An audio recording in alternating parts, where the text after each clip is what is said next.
IBS IBS মানে হচ্ছে irritable bowel syndrome, যেটা সারা পৃথিবীতে অলমোস্ট 20% অফ দ্য পপুলেশন যাদের দেখা যায় যে আইবিএস আক্রান্ত। মানে আপনি আপনার আশেপাশে 100 জনের ভিতরে খোঁজ করলে দেখা যাবে যে 15 থেকে 20 জন তাদের আইবিএস এর সিমটম আছে বা আইবিএস রোগে আক্রান্ত। হয়তো অনেকে জানেনই না, কিন্তু আসলে আইবিএসটা আসলে কি? আইবিএস মানে হচ্ছে ইরিটেবল বাউল সিনড্রোম। আমাদের খাদ্যনালী কিছুটা খিটখিটে হয়ে গেছে। খাদ্যনালীর একটা দীর্ঘমেয়াদী সমস্যা, যেখানে দেখা যায় যে খাদ্যনালীর ওইরকম কোনো শারীরিক রোগ খুঁজে পাওয়া যায় না। খাদ্যনালীতে কোনো ইনফেকশন পাওয়া যায় না, বা খাদ্যনালীতে কোনো ক্যান্সার নেই, বা খাদ্যনালীর কোনো আলসারেশন নেই, কিন্তু রোগী দীর্ঘদিন ধরে ভুগছেন এবং সব ধরনের পরীক্ষা নিরীক্ষা করছেন এবং কোনো পরীক্ষাতেই কোনো রোগ ধরা পড়ছে না। রোগীরা অনেক সময় এভাবেই বলে কি যে আমি দীর্ঘদিন ধরে আমাশয়ে ভুগছি, কিন্তু আমার রোগ ধরা পড়ছে না, বা আমি দীর্ঘদিন ধরে পায়খানা হচ্ছে না বা পটি হচ্ছে না, আমি খুবই কনস্টিপেশনে আক্রান্ত, কিন্তু আমার কোনো রোগ আসছে না, কিংবা আমি দীর্ঘদিন ধরে পেটে ব্যথা হচ্ছে, আমি সব ধরনের পরীক্ষা করছি, কিন্তু আমার কোনো রোগ আসছে না। মূলত এটাই হচ্ছে আইবিএস। এখন আমরা যদি ভাবি আইবিএস রোগী কিভাবে প্রেজেন্ট করে, অধিকাংশ ক্ষেত্রে দেখা যায় যে আইবিএস রোগী পেটে ব্যথা থাকে, এবং পেটে ব্যথাটা কিরকম? দেখা যায় যে তলপেটে ব্যথা থাকে বা নাভির চারপাশে ব্যথা থাকে। এবং এই ব্যথাটা কিরকম হয়? দেখা যায় যে পেটে ব্যথা হয় এবং টয়লেট পায়, এবং দেখা যায় যে টয়লেট করার পরে পেটে ব্যথাটা কমে যায়। এটা আইবিএস রোগীর একটা অন্যতম উপসর্গ। আরেকটা উপসর্গ হচ্ছে বারবার পটি হচ্ছে এবং পায়খানাটা নরম হচ্ছে, এবং দিনে 3-4 বার 5 বার করে টয়লেট হচ্ছে। খাওয়ার পরেই পেশেন্টের টয়লেটে যেতে হচ্ছে, এবং পেটে একটা মোচড় দিচ্ছে, এবং টয়লেট করার পরে দেখা যাচ্ছে কি যে মোচড়টা কমে যাচ্ছে, এবং সাধারণত সকালের দিকে বা নাস্তা করার পরে বা লাঞ্চ করার পরে পেশেন্টকে টয়লেটের জন্য যেতে হচ্ছে, এবং টয়লেটে বেগ আসলে একটা আর্জেন্সি তৈরি হচ্ছে, মনে হচ্ছে এখনই টয়লেট করতে হবে, এবং টয়লেটটা করার পরে মনে হচ্ছে পুরোপুরি হলো না, আরেকটু হলে ভালো হতো। এইটা হচ্ছে আইবিএস এর আরেকটা ভ্যারাইটি, যেটাকে আমরা আইবিএস ডায়রিয়া ডোমিনেন্ট ডিজিজ বলতে পারি। আরেকটা গ্রুপ আছে যাদের দেখা যায় যে কনস্টিপেশন ডোমিনেন্ট আইবিএস। তাদের ক্ষেত্রে দেখা যায় যে দীর্ঘদিন ধরে কয়েকদিন ধরে টয়লেট হচ্ছে না,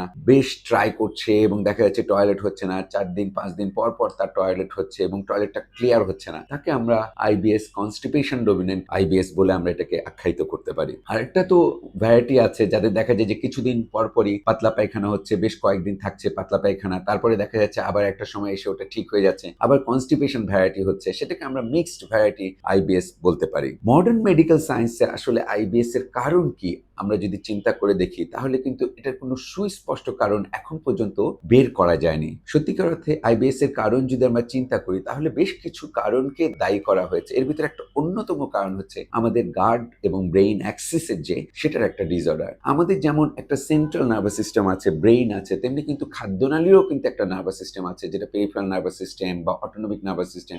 এই যে সেন্ট্রাল এবং পেরিফেরাল যে খাদ্যনালীর যে নার্ভাস সিস্টেম, এইটারই যে অ্যাক্সিস, এই দুটোর ভিতরে যে একটা কোঅর্ডিনেশন, যদি কোনো কারণে এই কোঅর্ডিনেশন নষ্ট হয়ে যায়, তখনই কিন্তু রোগীরা আইবিএস আক্রান্ত হয়। এবং যখন এই কনস্টিপেশনে আক্রান্ত হয়, এই অ্যাক্সিসের যখন প্রবলেম হয়ে যায়, তাদের কিন্তু মোটিলিটির প্রবলেম হয়। আমাদের যে খাবার খাচ্ছি এবং খাবারটা খাওয়ার পরে যে সে আস্তে আস্তে নেমে সব ধরনের হজম হওয়ার পরে, পরিপাক হওয়ার পরে আলটিমেটলি সেটা ডেফিকেট করে ফেলছি, এখানে কিন্তু খাদ্যনালী একটা গতি জড়িত। এই খাদ্যনালী গতি কারো কারো ক্ষেত্রে দেখা যায় যে বেড়ে যেতে পারে, তাদের দেখা যায় যে ডায়রিয়া প্রিডোমিনেন্ট আইবিএস হয়, আবার কারো কারো দেখা যায় যে খাদ্যনালীর গতি অনেক কমে যায়, তাদের দেখা যায় যে কনস্টিপেশন প্রিডোমিনেন্ট আইবিএস হয়। কাজে এই যে গার্ড ব্রেন অ্যাক্সিসের প্রবলেমের জন্য আমাদের যে সমস্যাটা হচ্ছে, যে গতির যে একটা প্রবলেম হচ্ছে, যে মোটিলিটি প্রবলেম হচ্ছে, মূলত এটাই আইবিএস। এখন কাদের আইবিএস হয় আমরা যদি এভাবে ভেবে থাকি, তাহলে একটা অন্যতম কারণ দেখা যায় যে আমাদের যে খাদ্যনালীতে যে গুড ব্যাকটেরিয়া আছে, যেগুলো আমরা প্রোবায়োটিক্স বলি, আমাদের কিন্তু খাদ্যনালীতে মিলিয়ন মিলিয়ন ট্রিলিয়ন ট্রিলিয়ন কিন্তু ব্যাকটেরিয়া আছে। এর ভিতরে বেশ কিছু ব্যাকটেরিয়া আছে যেগুলো হচ্ছে গুড ব্যাকটেরিয়া, আর কিছু ব্যাকটেরিয়া আছে ব্যাড ব্যাকটেরিয়া। কোনো কারণে যদি গুড ব্যাকটেরিয়া এবং ব্যাড ব্যাকটেরিয়ার ভিতরে